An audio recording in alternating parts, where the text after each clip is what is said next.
Now we're going to be looking at bias. So, bias is actually when you have an unfair assumption about others, and it can lead to discrimination. So, it's a really fine line, and discrimination does come attached with laws. So, common biases would be ageism, um, gender bias, or appearance based bias. So, sometimes when we see people down the street and they might be covered in tattoos, we instantly have that connection where we think, okay, they've got tattoos, they're criminals, or something like that. So, sometimes we have those appearance based judgments that are assumptions. They're not real, they're not based on facts. So, how do we reduce biases in early childhood education? Because it's important as an educator that you're a role model. And you might know you have biases, but it's important that we don't reflect those onto the children.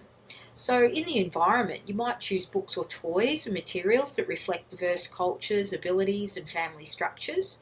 And you might want to learn about each child's background. So, talking to the families is a good way to get that information, and that shows that you respect their values and traditions.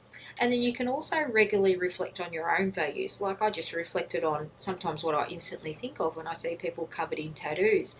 It's something that I'm aware of, and I know it's an assumption, and I'm working to change it.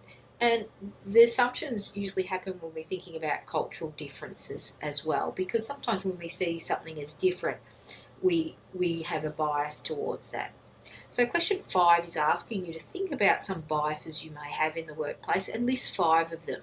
So, explain how each one could negatively affect you in the workplace, and describe how you can make sure that this bias doesn't affect how you treat others. So, in other words, you realise you have it, what are you going to do about it?